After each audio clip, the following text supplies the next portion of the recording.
অনুরাগের ছোঁয়ার আজকের পর্বে দেখতে পাবেন জয় দীপাকে বলে চলো আমি তোমার সঙ্গে যাচ্ছি। তখন উর্মি আপত্তি করে বলে তুমি কোথাও যাবে না। তখন অনুজা বলে ও যদি যেতে চায় তবে যাক না, এত আমাদের পরিবারের ব্যাপার। তখন উর্মি বলে আমি তো বুঝতে পারছি ও যাবে লাবণ্যর জন্য ওর দরদ উতলে পড়ছে। তখন জয় বলে তোমার মতো নাকি শুধু ওষুধ খাইয়ে দায়িত্ব শেষ হয়ে যায়, আমার দাদা এর জন্য আমি যাচ্ছি। এইদিকে রুডি লাবণ্য আর সূর্যকে নিয়ে অন্য জায়গা চলে যায় আর মনে মনে বলে আমি তো ভূত হয়ে ঘুরে বেড়াচ্ছি। দীপা সেনগুপ্ত তোমাকেও আমি সারা শহর ছুটিয়ে মারব। দীপা সবাইকে নিয়ে যখন সেই জায়গায় আসে তখন কাউকে দেখতে পারে না। রুডি গাড়ি নিয়ে একটা চায়ের দোকানের সামনে দাঁড়ায়, সেখানে জল কিনে লোকটাকে বলে আমার তো ফোনে চার্জ নেই, যদি আপনি আপনার ফোনটা একটু দিতেন। তারপরে দীপাকে সেখানে দাঁড়িয়ে ফোন করে আর থ্রেট করে বলে গো ব্যাক দিল্লি। দীপা জিজ্ঞেস করে আপনি কে, কিন্তু রুডি আর কোনো কথা না বলে ফোনটা রেখে দেয়। সঙ্গে সঙ্গে অবিনাশ সেই নাম্বারে ফোন করলে সে দোকানদার ফোনটা তুলে বলে আমি তো ফোন করিনি আপনাকে, এখানে একজন মহিলা এসেছিলেন, সবার তুলনায় একটু লম্বা বেশি, ওনাকে আগে কখনো দেখিনি। উনি তো বললেন উনার একটা ফোন করার আগে। দীপা অবিনাশকে বলে সেই দিন আমরা যে মহিলাকে দেখেছিলাম আমার মন বলছে সেই মহিলা এই সব কিছুর পিছনে আছে, কিন্তু সেই মহিলা যে মিশকা নয় সেটা আমি পেরেছি। সোনা যখন কোনো কিছু খাচ্ছে না তখন রূপা এসে সোনাকে কিছু খেতে বলে। সোনা রূপাকে বলে ওদের কোনো ক্ষতি হয়ে যাবে না, তো রূপা বলে যতক্ষণ আমরা একসঙ্গে আছি কারোর কোনো ক্ষতি হবে না। কুন্তলা সোনা আর রূপাকে একসঙ্গে দেখে প্রচণ্ড চিৎকার করে সোনাকে নিজের দিকে টেনে নিয়ে বলে তুমি আমার কাছে এসে দাঁড়াও। রূপা কুন্তলাকে জিজ্ঞেস করে আপনি এখানে কি করছেন? কুন্তলা বলে মানেটা কি? তখন রূপা বলে আপনাকে মানে বোঝানোর দায়িত্ব আমার নেই,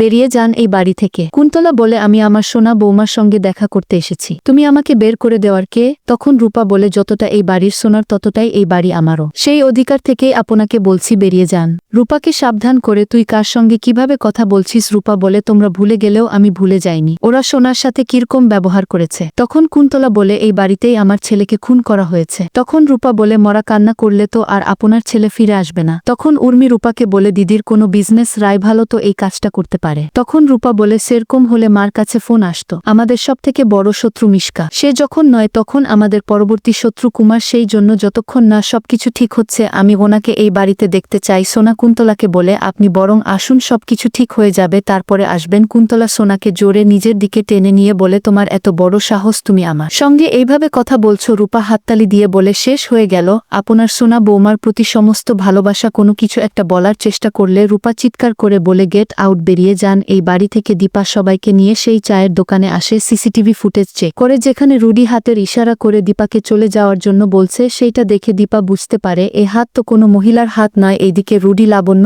আর সূর্যকে ঘরে রেখে যখন বেরিয়ে যায় তারপরে লাবণ্যর জ্ঞান ফিরে আসে। লাবণ্য দেখতে পারে দরজা খোলা, সে ভাবে আমি তাহলে এখান থেকে পালিয়ে যাই, কিন্তু ভালো ছেলেকে রেখে আমি কি করে চলে যাব? তারপরে ভাবে ভালো ছেলে তো এর আগেও হুইল চেয়ারে ছিল, তাহলে হুইল চেয়ারটা ঠেলে নিয়ে আমি হয়তো কিছু দূর যেতে পারবো। রাস্তায় বেরিয়ে এসে লাবণ্য সবার কাছে সাহায্য চায়, কিন্তু লাবণ্যর উদ্দেশ্য খারাপ মনে করে অনেকেই লাবণ্যর সাহায্য করতে এগিয়ে আসে না। দীপা যখন গাড়ি নিয়ে সেই রাস্তা দিয়েই যাচ্ছিল সেই সময় লাবণ্যর আওয়াজ শুনে দাঁড়িয়ে পড়ে। দীপা দেখতে পারে সেখানে দুজন লোক ঝগড়া করছে। অবিনাশ বলে আপনার হয়তো মনের ভুল। তারপরে দীপা যখন আবারও লাবণ্যর আওয়াজ শুনতে পারে তখন সবাইকে বলে যে আমরা এই জায়গা থেকে কোথাও যাব না। বন্ধুরা আপনাদের মতামত কি কমেন্ট করে জানান, আর পরবর্তী আপডেট পেতে অবশ্যই আমার চ্যানেলটি সাবস্ক্রাইব করুন।